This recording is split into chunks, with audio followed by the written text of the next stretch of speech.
Merci de votre fidélité. 20h sur la télévision Futur Média. Bonsoir à toutes et à tous. Bienvenue à cette principale édition de la soirée. Les titres, c'est tout de suite. Troubles politiques survenus entre 2021 et 2024, une traque judiciaire serait officiellement enclenchée. Elle vise à faire éclater la vérité autour des manifestations qui ont conduit à la mort de 80 personnes. À Ziguinchor, l'annonce de cette enquête ordonnée par le garde des Sceaux pour faire la lumière sur le déroulement des manifestations et leur lot de victimes soulage bien évidemment les familles des disparus. Ces dernières espèrent que la justice s'appliquera dans toute sa rigueur aux mises en cause, quelle que soit leur fonction. Le reportage du jour nous mène à Kébémer, dans une ambiance marquée par des chants religieux. Les fidèles ont envahi les rues pour célébrer le premier jour du mois de Safar. Ce sera à suivre tout à l'heure. Et puis, nouvelle distinction pour Youssou N'Dour qui vient d'être admis parmi les nouveaux membres de l'Académie des arts et des sciences du cinéma américain, l'institution qui décerne chaque année les prestigieux Oscars. Enfin, Afrobasket 2025, le Sénégal s'incline pour sa deuxième sortie face à l'Ouganda et rate une qualification directe pour les quarts de finale. Prochaine session de rattrapage pour les Lions, eh bien ce sera mercredi face au Rwanda. Voilà pour les titres. Le développement, c'est tout de suite.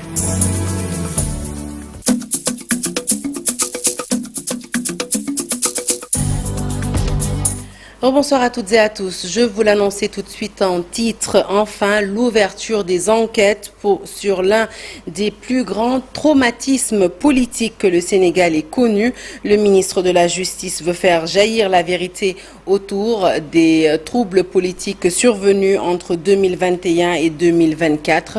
Une initiative saluée à la fois par la société civile et les acteurs des médias qui déplorent toutefois un déclenchement tardif de la procédure qui pourrait nuire à la manifestation de la vérité, Lisa Prera. L'enquête sur les violences politiques survenues entre 2021 et 2024 va finalement démarrer, ceci après une longue attente des victimes et de la société civile. Donc c'est une initiative qui marque le début justement de procédures visant à faire la lumière sur les nombreuses victimes de la violence politique entre 2021 et 2024. Nous saluons donc l'initiative. Elle traduit la volonté des autorités actuelles de rendre justice aux victimes et nous allons nous mobiliser pour que les différents avocats qui sont dans ces dossiers puissent évidemment participer au processus des enquêtes qui va suivre, que ce soit à Dakar, à Saint-Louis, à Ziguinchor, à Kolda, à Sédhiou, qui sont les villes où il y a eu les personnes décédées, que les avocats puissent être présents à chaque fois que évidemment les auditions se fassent. Un temps d'attente qui pourrait être aussi préjudiciable, on verra à l'avenir, à l'éclatement de la vérité, parce qu'il y a parfois des éléments qui disparaissent, notamment pour les victimes de torture, qui parfois n'arrivent pas à conserver forcément toutes les preuves par rapport à ce qu'elles ont subi. Et si on prend l'exemple des victimes de 2021, on voit de manière plus évidente tout le problème que pose le retard qui a été accusé. Une décision saluée par tous ceux qui, durant toutes ces années, n'ont cessé de réclamer justice.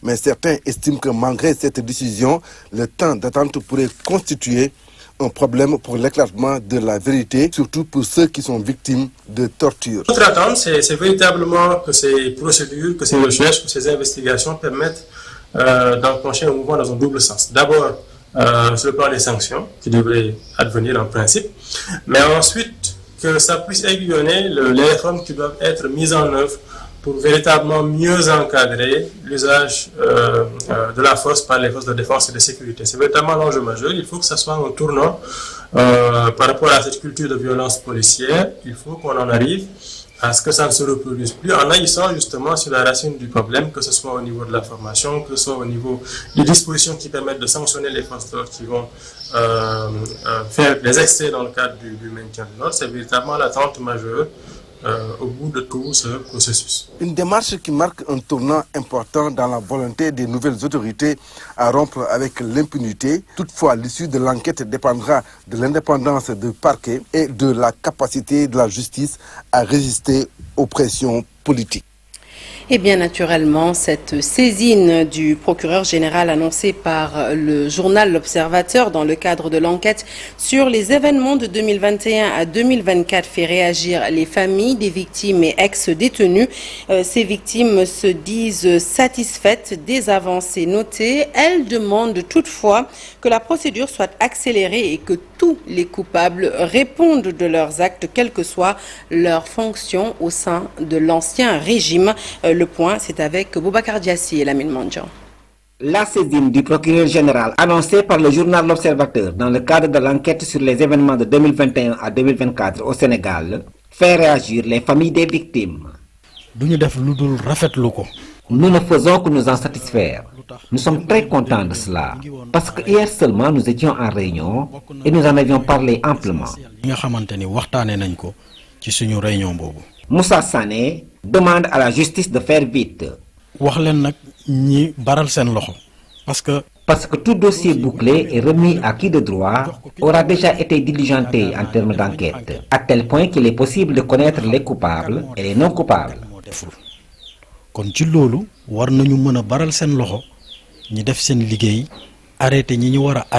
Et donc sur la base de ça, mettre aux arrêts ceux qui doivent l'être. Ceux parmi nous qui ont été torturés pourraient enfin engager des avocats et poursuivre ceux qui les ont torturés. Pour lui, nul n'est au-dessus de la loi. Le droit doit être dit pour tout le monde. À partir du moment où la justice proclame que nul n'est au-dessus de la loi, le mot nul signifie que ni le général, ni le ministre, encore moins le président, ne devraient être protégés et qu'on ne dise pas qu'il y a certains qui ne peuvent pas être inquiétés par la loi. C'est Fanny qui presse que le Conseil constitutionnel a refusé que des magistrats aillent répondre à l'Assemblée. Le Sénégal nous appartient à tous. La justice sénégalaise doit être très attentive à la frustration de certaines personnes. Hier seulement, nous cherchions à calmer certains jeunes. Rien que dans la région de Ziguinchor, au moins 250 victimes des événements de 2021 à 2024 ont été recensées par les responsables de leur collectif. On y compte des ex-détenus, des blessés, mais aussi plus de 10 cas de décès, selon Moussa Sané. Revenons sur cette affaire qui fait les choux gras de la presse, l'affaire Coach Barma et ses nombreux dégâts collatéraux. Parmi ceux-ci, le limogeage d'El Haj Hassan Demba de son poste de coordonnateur de la diaspora pour le compte du mouvement Harris. Le responsable politique subit en effet les conséquences de sa présumée complicité dans l'affaire Coach Barma. Le mouvement Harris est, je rappelle, dirigé par l'ancien directeur des domaines Mamboy Diawo. Nous y reviendrons certainement lors de nos prochaines interventions. À la une de l'actualité politique, ces leaders de partis qui exigent la libération d'otages considérés politiques du régime du président Diomaye Faye. Il s'agit entre autres de la Diop, Moustapha Diop, Farbangom, Badara Gadiaga, Bachir Fofana ou encore Moustapha Diakhaté. Ces leaders ont assisté à la conférence de presse des partisans de la Diop. C'était hier à Guédiawaye. Aminata Lo est porte-parole du jour. Elle est interrogée par Abdoulaye Patéane.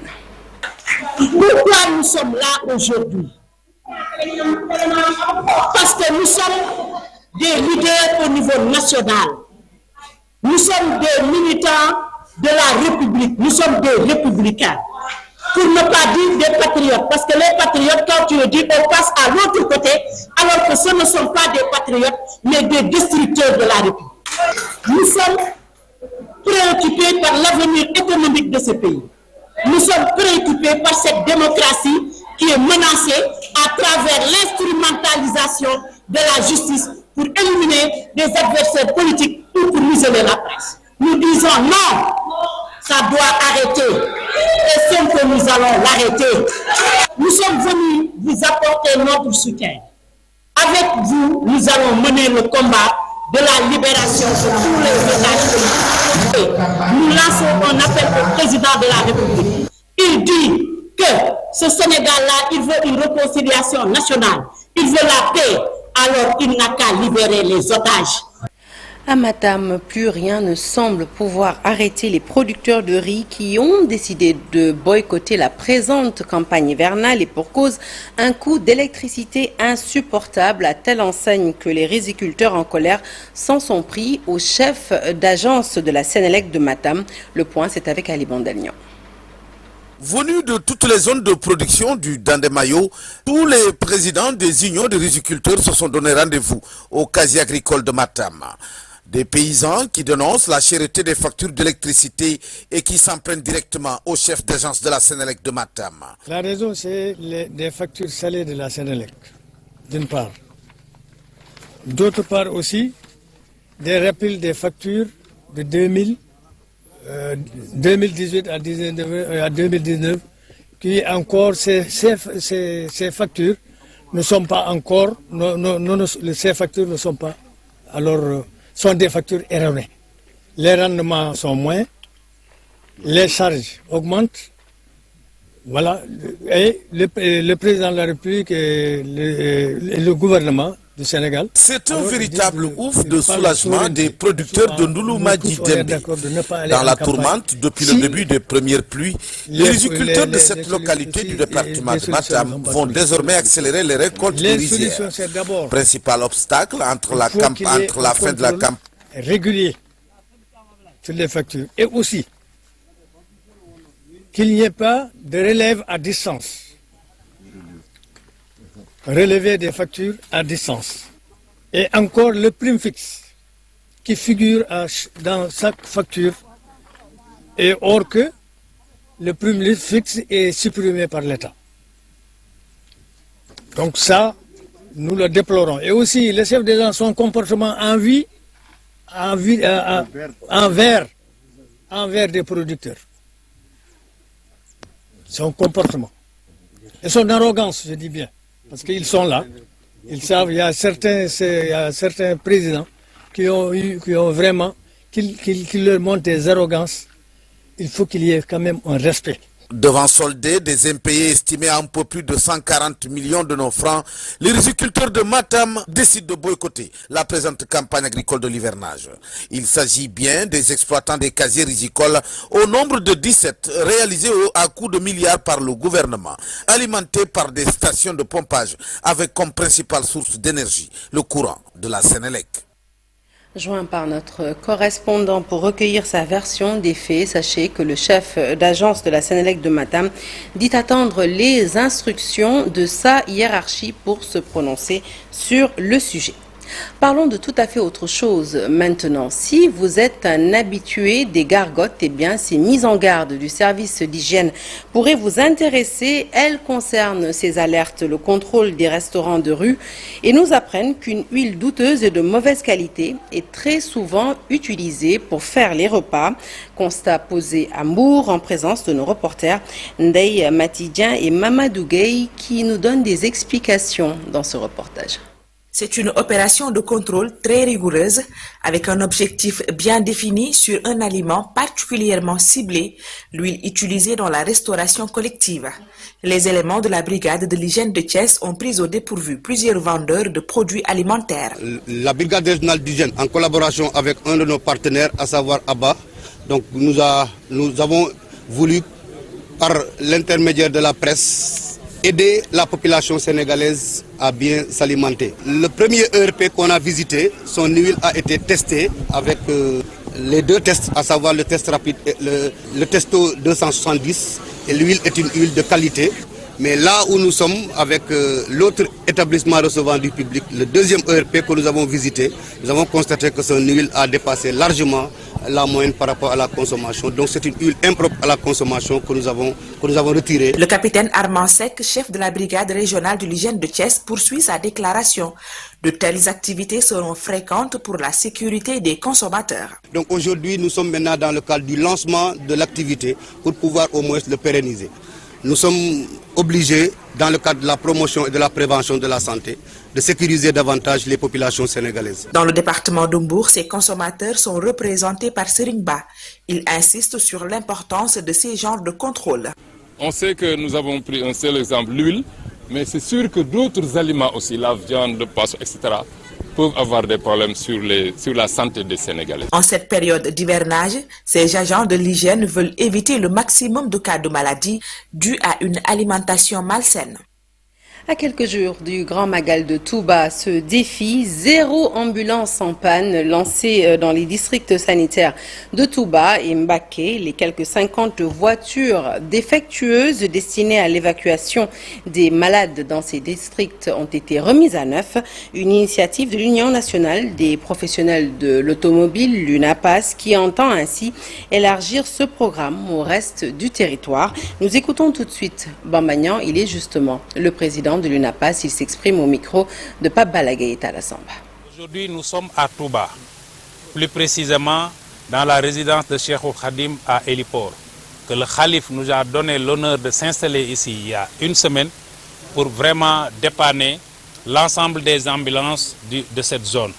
Sous son autorité, nous prions pour sa longévité et sa santé de fer. Il nous a préconisé d'aller d'abord à Typ, dans son village de Serigne Bassirou, pour commencer nos opérations. Et ça nous a vraiment porté bonheur et ça nous a vraiment fait plaisir de réparer les 2 ambulances trouvées à Typ pour qu'ils vraiment reprennent leurs activités. Aujourd'hui, dans la zone de Touba, on a recensé 50 ambulances pour le dépannage. Ces 50 ambulances, là où nous parlons, on est à 24 opérationnels et 10 qui ont des problèmes de moteur à changer.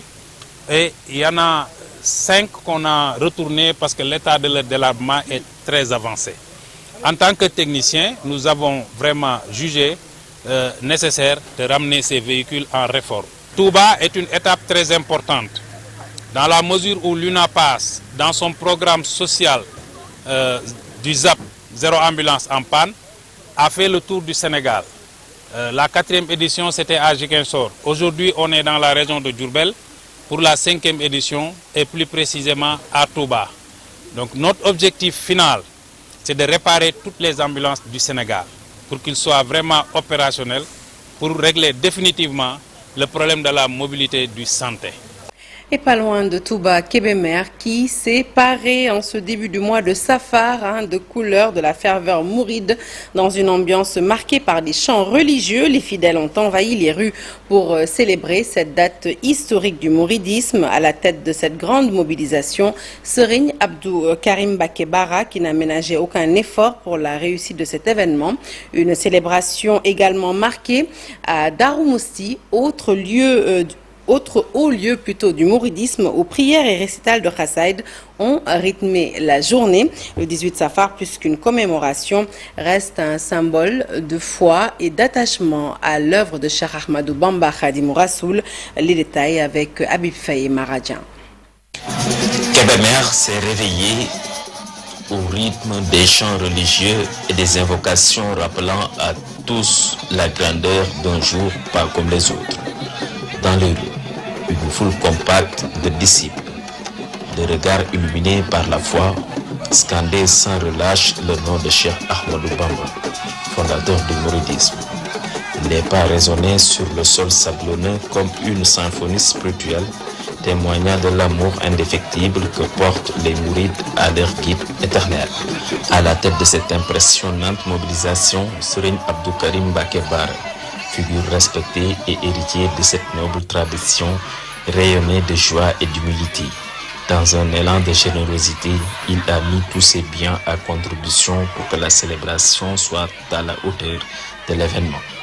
Ces paroles, empreintes de dévotion, ont profondément touché les cœurs.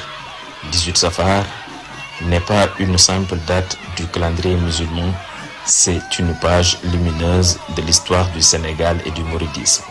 Ce jour rappelle l'épisode marquant du retour triomphal de Cheikh Ahmadou Bamba de son exil au Gabon après des années de souffrance et de privation infligées par le colonisateur.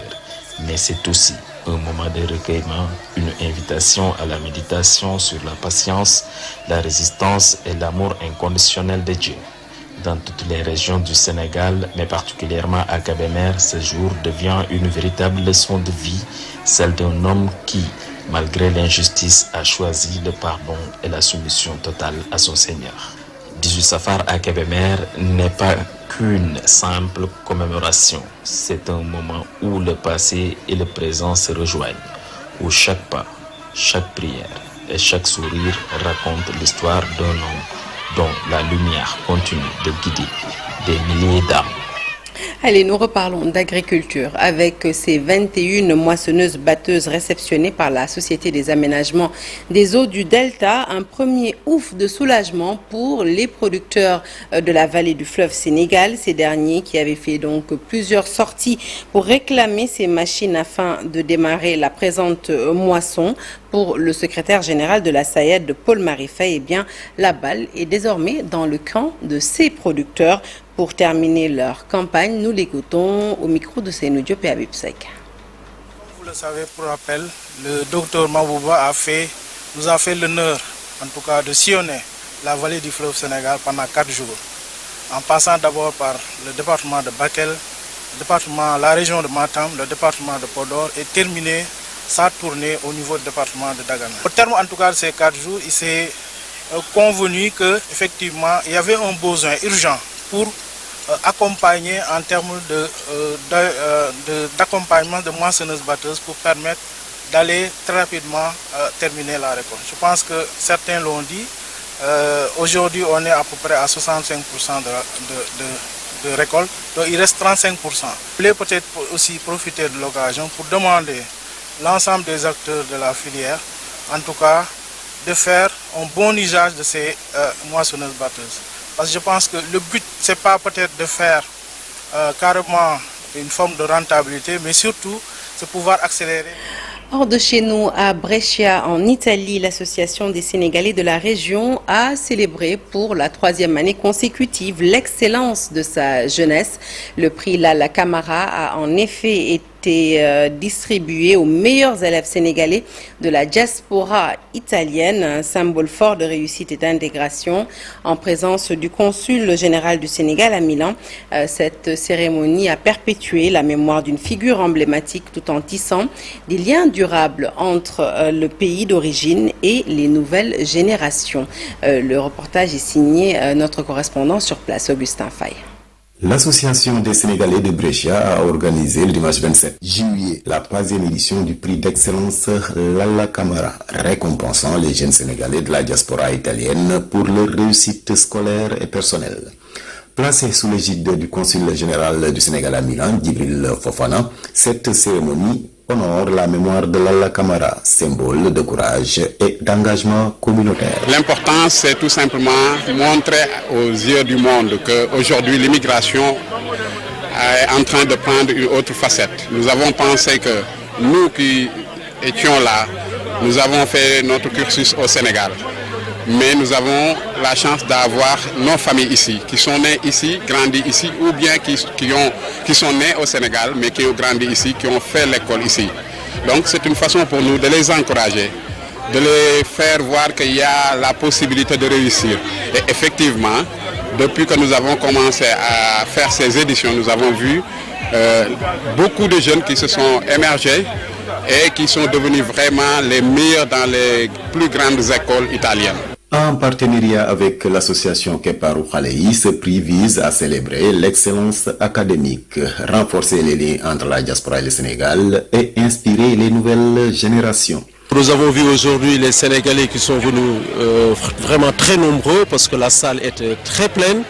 Assister à cette cérémonie, et je dirais même prestigieuse, donc pour soutenir surtout l'enseignement, l'éducation, l'instruction. Donc nous avons accompagné nos enfants, parce que ce sont nos enfants, nos filles, nos fils, surtout à continuer donc surtout les études. Je pense que c'est important. Ceux qui ont déjà obtenu leur bac et aujourd'hui ils ont déjà obtenu leur licence ou même leur master 2, nous les avons encouragés surtout à mener aussi, continuer leurs études, pourquoi pas, pour atteindre par exemple le doctorat. Je vis ici en Italie depuis, on peut dire, 14 ans. Le fait d'avoir reçu le prix dans ce jour-là dédié à Lalla Camara, cela m'a fait beaucoup de plaisir. Donc j'encourage tous les jeunes à étudier parce que c'est le futur. Voilà. Cette troisième édition du prix d'excellence Lalla Camara s'inscrit dans la continuité d'une tradition désormais bien établie qui fait de cet événement un rendez-vous incontournable de la communauté sénégalaise en Lombardie. Elle illustre parfaitement la capacité de la diaspora à conjuguer intégration réussie et préservation de ses valeurs culturelles, tout en encourageant l'excellence chez les nouvelles générations. Je vous l'annoncer en titre, Youssou N'Dour officiellement admis parmi les nouveaux membres de l'Académie des arts et sciences du cinéma américain. L'institution décerne, vous le savez, chaque année les prestigieuses statuettes des Oscars, une fierté pour la culture africaine et notamment le 7e art africain. Les détails, c'est avec Cher Diop. Le chanteur sénégalais Youssou N'Dour a été nommé membre de l'Académie des Oscars. Cette distinction est une nouvelle confirmation du talent exceptionnel de l'artiste. Je crois que c'est une suite logique si on prête une attention particulière au parcours de Youssou N'Dour, à la carrière de Youssou N'Dour.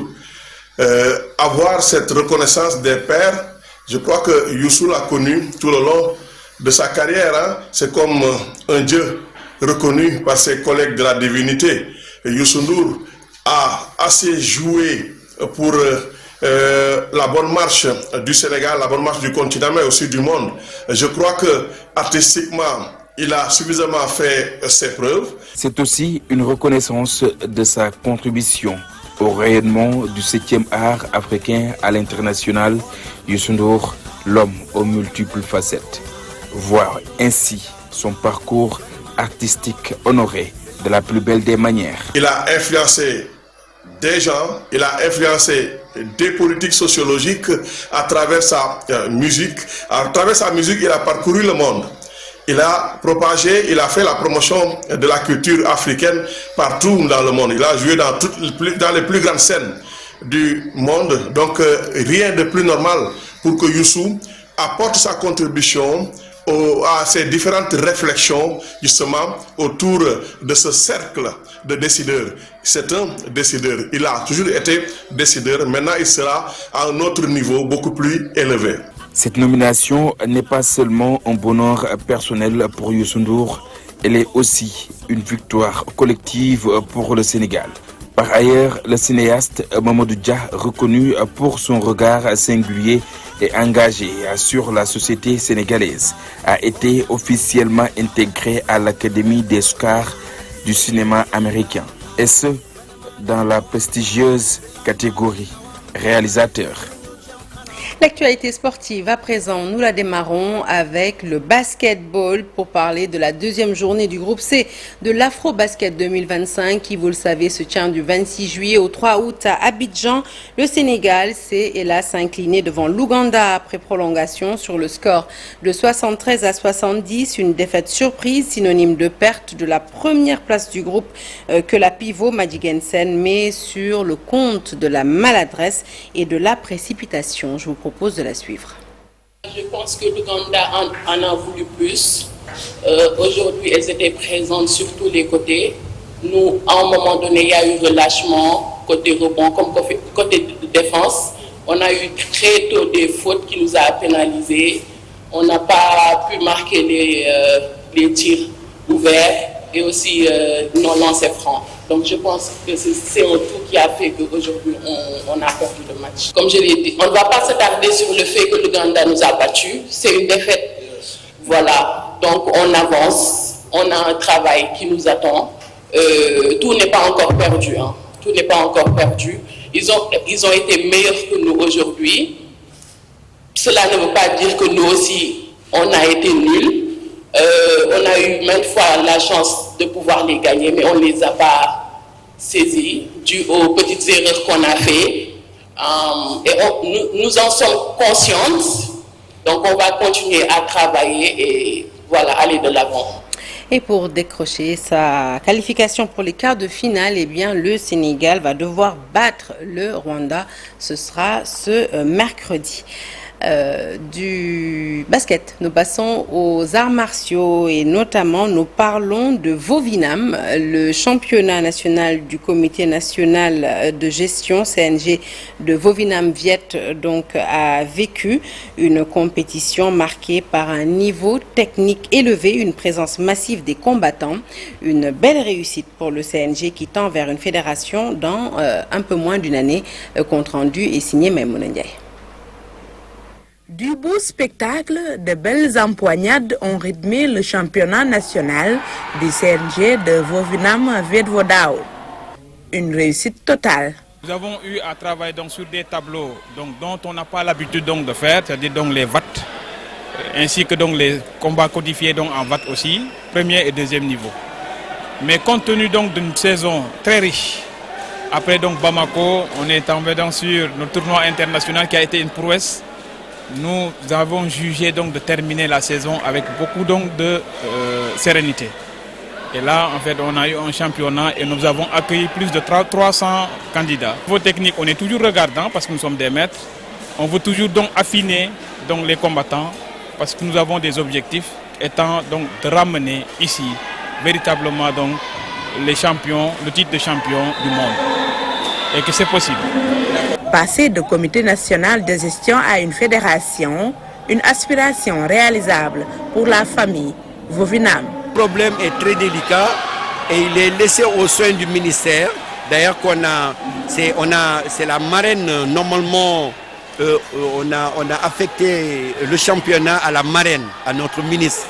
Donc, je pense qu'on nous a demandé le recensement de tous les clubs, de toutes les associations, mais je pense qu'avec le DAPS, ils ont un lourd boulot qui vont nous présenter très bientôt. Mais sinon, dans le fond et dans la forme, tout est naturel et tout est bien. Une bonne massification de toutes les régions. Donc on s'est retrouvés ici, depuis hier jusqu'à présent, on est en train de mettre les choses au point. On a acquis aussi du nouveau matériel, tel que des nouveaux tatamis que vous voyez, de couleur jaune. Une progression à l'image du Vovinam Viet Vo Dao au Sénégal, une discipline à l'ambition, sans limite. Et nous terminons ce volet de l'actualité sportive par une randonnée pédestre, celle du district de Guédiawaye, la dernière de la saison, placée sous le thème sensibilisation et sécurisation de nos plages face aux risques fréquents de noyade. Une belle action en cette période de vacances scolaires en espérant que les participants de cette randonnée seront des relais auprès des enfants. Compte rendu signé Chersali Boudjara. Conscientiser, tout en faisant du sport, le rôle de la randonnée pédestre. Pour celle organisée par le district de Guédiawaye, l'objectif est de sensibiliser sur la sécurisation de ces plages face aux risques fréquents de noyade. Le choix du thème aujourd'hui, c'est la sensibilisation autour de la fréquentation des plages. Puisque, comme vous l'avez constaté, depuis ces dernières semaines, nous avons eu beaucoup de cas de noyade.